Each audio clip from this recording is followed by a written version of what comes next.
In this video, we're looking at binomial distributions, and I'm really excited about this. So with continuous variables, we sort of have what we call a normal distribution. And that's sort of our most normal standard distribution. With discrete, we have, discrete variables are sort of chunkier, but we have the binomial, which is also your standard one. And binomials kind of look like normal distributions as well. But the point is binomials pop up all over the place. So for example, if you flip like 10 coins in a row, that would be a binomial distribution. Basically, all that you need is n repeated trials and a constant probability of success. So for example, this example, you're trying a multiple choice test. You've got the answers A, B, C, and D, and it's one of those ones where you have to like color in the circles. You have not studied for this test at all. And so you just decide, heck, I'll just color every answer as C and hope for the best. And there are supposed to be 7 questions on this test. Okay, so we'll calculate the probability that we get every answer wrong. I'll show you how to do this formally using binomial distributions first, and then I'll show you how we would have done it before we knew what a binomial was. So first of all, we need to say, let x be the number of correct answers out of the 7. Then you say x is distributed binomially, so b there. And then you give your n value and your p value. So n is just how many trials there were, that's 7. And p is the probability of success. Now, in our case, success is getting a question right. So if you're choosing between A, B, C, and D, there's a 1 out of 4 chance you get it right. So our p value is 1 out of 4. And we would like to calculate the probability that you get every answer wrong. So probability that x is 0. All right, now let's see if we can do this. So there is a formula for it. It looks like that. I will show you once just so that you can see it, but it's nk p to the, and I'll get this wrong, p to the k, and one take p to the k. So essentially the way this formula would work is you would go, n is 7, and in our case, k is 0, p to the 0, or p is a quarter, and 1 take p to the power of, I think that should be n take k in the formula, so that would be 7 up there. This 70 is C70.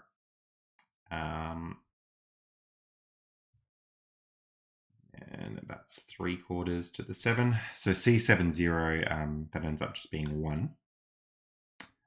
That's times 1, and then like 3/4 to the power of 7. And then we can just work this out. So if we do that, 3/4 to the power of 7, we can work out what that is. 3 out of 4 to the power of 7, 0.133. So that is the probability there that we just worked out.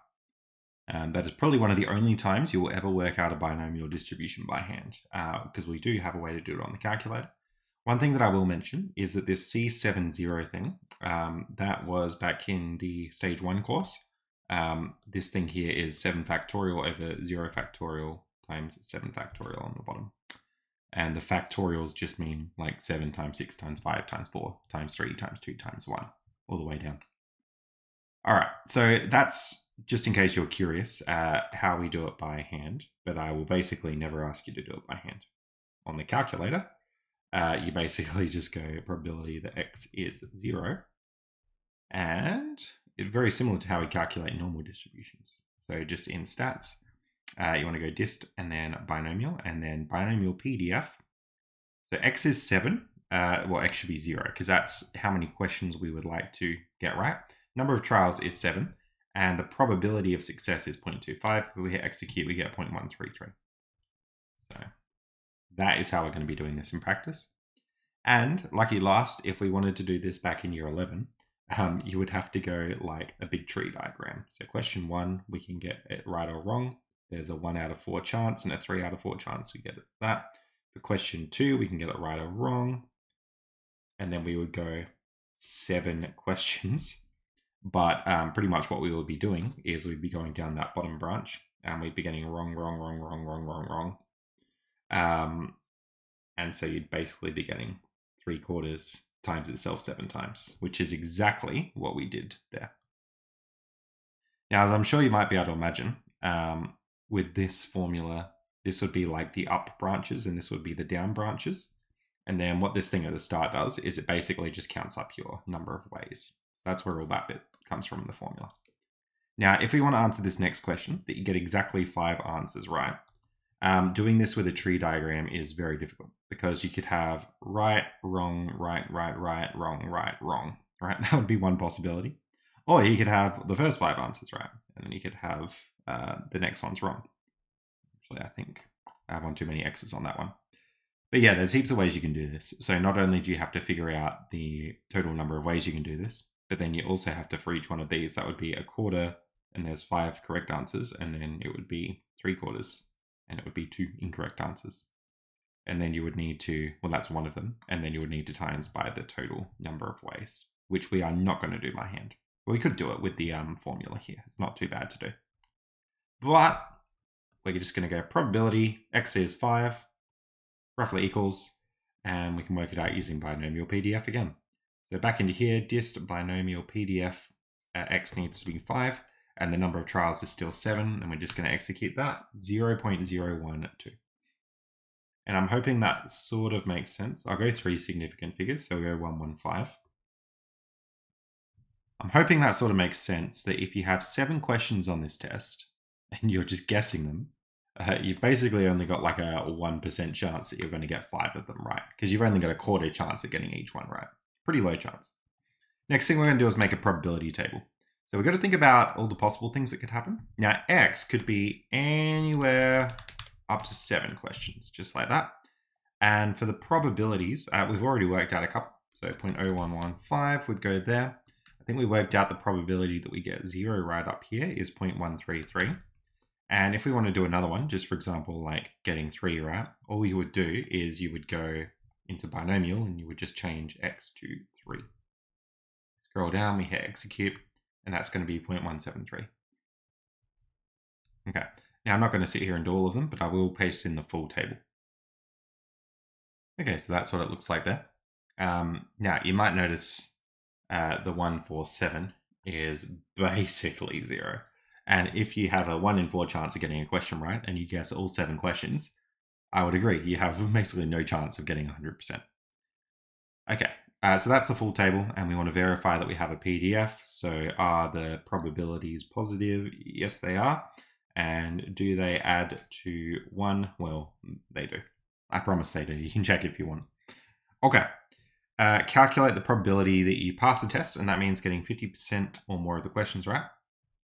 Now, 50% would be 3.5 out of 7 questions right. Since we can't do that, we need at least 4 out of 7. So what we'd really like to calculate is the probability that X is greater than or equal to 4. That's what we'd like. Now, the way that you'd actually do this by hand is you would calculate, and I'm really going to preface this, this is the slow method, do not use this, but you would go the probability X is 4 plus the probability X is 5 plus the probability X is 6 plus the probability X is 7, and then add all those up. We know what those numbers are from the table we just did, 0.058 plus 0.0. All right, and as I'm sure you can imagine, you definitely don't want to do this, especially if we were dealing with more than 2 questions here. But that's how you would do it. And when we're about to do it on our calculator, this is what your calculator is actually doing behind the scenes. Okay, we'll figure out what that is in a sec. Now I'm going to show you the quick way. So the quick way is just to go the probability that X is greater than 4, roughly equals, and then we can use not binomial PDF, but binomial CDF. So the next one in. So it gives us a lower and an upper. If we go 4, I think it works if we go a whole bunch of 9s. If not, you can just go 7, because that's the number of trials. I'm just going to go 7 to be safe. 0.25 gets the probability again, and we can just choose a range, and then we go 0.070.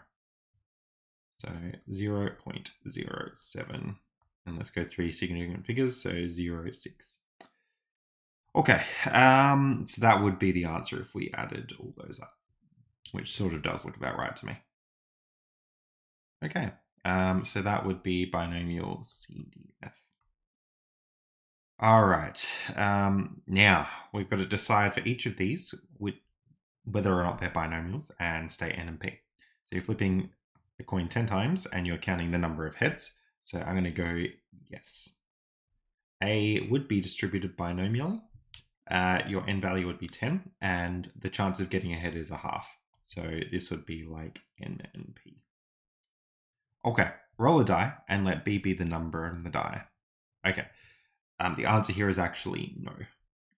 There are more than 2 outcomes per trial. So in this one, or binomial distributions in general, each branch has to be 2. That's where the bi prefix comes from in binomial, because that means 2. With the dice, you don't have 2, you have 6 on each branch. So that would not be binomial. A Bernoulli distribution with p equals 0.3. Well, just to remind you of Bernoulli distribution, when we say this, it's x and probability big X equals little x. There's only 2 outcomes in a Bernoulli distribution. 0.3 is that probability and 0.7 is that probability. And I'm going to go yes. Now, I didn't give you a letter here, but let's call it C. C is distributed binomially. It's all one trial and a probability of 0.3. And there's a very boring tree diagram. It literally just has that. Monitor the intersection for 100 cars and let D be the number of red cars that pass and assume a 10% chance that a car is red. I'm going to go for a soft yes here, assuming that it's not like the red car parade or something, assuming these are like randomly chosen cars, then yes, this is binomial. So you basically, if you draw a tree diagram, you'd have red or not, and then you'd have red or not, and then you'd have red or not, and you do that like 100 times, and you can probably see why we don't want to draw this. This would be 0.1 and 0.9 on those branches. But yes, so D is distributed binomially. It's 100 cars, and the probability of success being a red car, is 0.1. So that would be your n value and your p value. Have a jar of 4 blue marbles and 7 red marbles. Now, you might be tempted to say that this is, because you could sort of look and you could go blue or red, and you could go blue or red, blue or red. I put blue on the top because we consider this a success, because success is the number that we're counting. And there's sort of 2 outcomes here. And you could say 4 blue and 7 red. So the blue would be, for example, 4 out of 11 and 7 out of 11. And so it sort of looks like this would be binomial. I'm going to encourage you to pause the video and think about maybe why it's not binomial. Okay, hopefully you've done that. But the issue is, because you're picking marbles out, the marbles aren't, like, you're using up the blue marble. So rather than 4 out of 11, we've only got 3 blue marbles left now out of 10. And the reds would still have 7 out of 10. With this one down the bottom, you've used up a red. So now we have 6 out of 10 reds because we've used a red. And there were still 4 blues. So that's 4 out of 10 there. So no, the probability changes. And that means that it's not binomial. And the fancy word for this are that the trials are not independent. They depend on each other. Like whether or not you've got these probabilities depends on which color of the first marble you picked. By a similar token, this one here is no, because if you count the number of hearts that you've picked and picked 3 cards out of the deck, they're not independent. I'll probably get these numbers wrong, but a heart would normally have a probability, I think it's 13 out of 52, or it's a quarter anyway. But if you pick a heart, that's now 12 out of 51, which is different. So same thing with the marbles. Okay, next one here. This next one is just about an insurance company. So we're going to monitor the amount that come in for flood damage, and we assume that normally there would be like 15% of all claims are flood. That's normally what would happen. You might be tempted to say yes, that N would be 200 and P would be 0.15. And usually that would be the case. I am actually going to argue no for this one. E.g., if there's a flood that week, right? Then I would assume that most claims would be for the flood damage, right? Big natural disasters don't, like, they're not independent.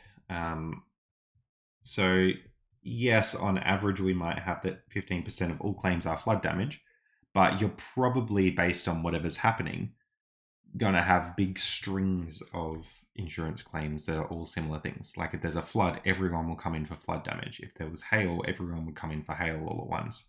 So if you literally look at 200 customers in a row, that sample is going to be biased based on any natural disasters that may have happened. So I'm just going to say no here, but it sort of depends. It's a bit funky, that one.